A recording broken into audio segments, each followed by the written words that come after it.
Dennis, to start a container garden, what tools do we need? Basically, very simple for container gardening, but every good gardener should have an arsenal of tools. Okay. So when you're actually planting, obviously a nice trowel. The main use for the trowel would be at the planting stage. After it's planted, you would be using it if you want to change the seasons, and often you do that in containers.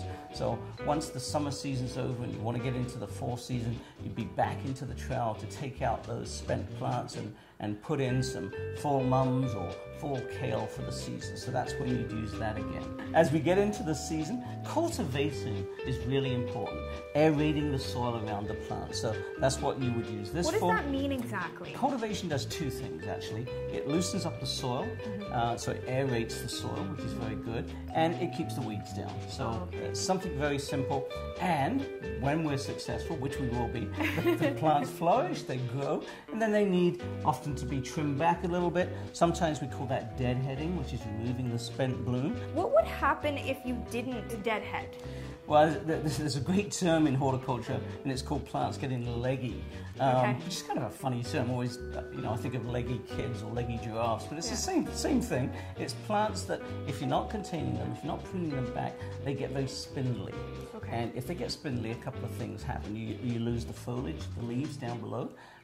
Sometimes they'll actually flop over, particularly on a windy day. So you want to strengthen the plants by tip pruning, by deadheading, to encourage new growth to come from the base, and that makes the plant fuller and stronger. And then for sheer comfort, I was born with gardening gloves, but for sheer comfort, a good pair of gardening gloves is essential. And of course, if you're going to do a lot of container gardening, just to take a little bit of ease off of those sore knees, a kneeling pad is a great idea. Okay, but it doesn't have to necessarily be a pink one. For you, it does. Okay. Dennis, when you're shopping for a container or a pot, I've noticed that there's a huge selection. How do you know what to get? The three sort of main categories tend to be something that's ceramic, like this, and this would suit someone that wants to really match an indoor-outdoor kind of look on their patio or balcony. Word of caution: anything that's ceramic in climates where it gets a winter will crack. So this has to come inside for the winter time, or at least be emptied and turned upside down for the winter. Probably the most traditional container pot planter is terracotta, the traditional terracotta. And the reason it's, I think, making a bit of a comeback is not only from its aesthetic value, it's very earthy, it's made from clay, it's pottery, so it belongs in the garden. But what it does, what clay does, or what terracotta does, it breathes. Which many of the other products don't. So because it is made from clay, the product actually breathes, and that is very, very healthy for the root system of the plant. If you're trying to have a bit more of a four-season garden in your containers, you've got to choose something that plants can go in if they're perennials or dwarf evergreens or dwarf shrubs, that will the sides of the container are going to protect the root system in the wintertime. And that can be a resin planter, a plastic planter, a metal planter, a wooden planter. So I guess the next step, which would be the ultimate container, is customized containers. Ones that you're either making yourself or hiring someone to do. And what this does is from the get-go, it's kind of saying we want a permanent garden out here. And that would be made, again, out of vinyl or wood. And often what they do is they actually make the wall a cavity, and in the cavity goes some waterproof styrofoam, which makes sure that the roots of that plant are protected for the winter time. Once we've selected our pots, We obviously need potting soil. Yes. So can you give us a little lesson on what we should look for when we're choosing that? I can, and that's a good word, potting soil. Sometimes it's called container mix. It's a combination sometimes of peat moss, of compost, something for drainage, which could be vermiculite or sharp sand. What is vermiculite? Yeah, vermiculite actually are these little white specks that you see in soil, and they're there to make the soil porous. It's a byproduct of the mining industry. It's a natural product, and it adds porosity to the soil. It opens it up to get it to breathe well. What I like to do is, as you actually fill the container, is once you're up about a third of the way, is to actually start to compact the soil. If you don't do that, you've filled up the whole container. Yeah. You've planted it. The first watering that you do gets rid of the air pockets. All of a sudden, your plants start sink.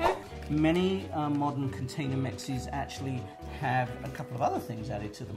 One is a fertilizer, a slow-release fertilizer, so that it comes out, so the fertilizer starts to activate once you add water to it. You start feeding your plants right away. You start feeding your plants straight away. And also, some sort of moisture control is actually added to some modern container mixes. And I guess that's why it's best to buy something like this instead of just going into your backyard and getting soil from there. Yeah, it really is. If you go into your backyard and dig up your own soil, you're going to be digging up weeds. You're going to be possibly digging up fungus problems. So yeah, buy a professional container mix. No harm in adding, if you're a composter and you've made some of your own compost at home, add your own compost to it, and that's a cool way of sort of putting your own signature on your container mix. You seem to have slowed down here a little bit. I don't understand. Renewable. Oh, sorry. Now, Dennis, picking your plants and flowers for your pot is a pretty important part, right? As important as the fun part. Yeah. How do you decide what to go with? Plants fall into a couple of categories, really. You're either planting containers just for the one season, so then you're going to use annual plants like begonias and impatiens and marigolds, which are going to basically die at the end of the season. Okay. Or you're looking for a more permanent style of garden, which means probably the container choice is different, but also the plant choice is different. So this is a little cedar here, a little evergreen, which is a great choice for a permanent style container garden. Other permanent plants tend to be the herbs. And this is a practical choice here. This is a wonderful choice for many, many reasons. One, many herb plants, mint is a prime example. This actually planted in the garden, in a garden bed, can be a little bit of a nuisance because it will spread everywhere. Like a weed. Well, yeah. So, if your plants are mint in a container, it contains the root system, and so it doesn't spread anywhere. So a nice option is to grow herbs outside for the summer and actually bring that whole pot inside, give it a good trimming back for the winter, and have a beautiful indoor herb garden. What about these little tags that come with the plants? Yeah, absolutely great resource when you're in a garden center. I always suggest that people do a little bit of research before they go. Okay. So sort of go armed with how big is your patio? How many containers do you have? Is it sun or shade? Right. Is it windy? Is it not windy? How much work do you want to do? How much work do you want to do? And I noticed that on a lot of these tags these days, they have this QR code here. So you can just take your phone, scan it. Absolutely. Isn't that cool? We're definitely in the modern age.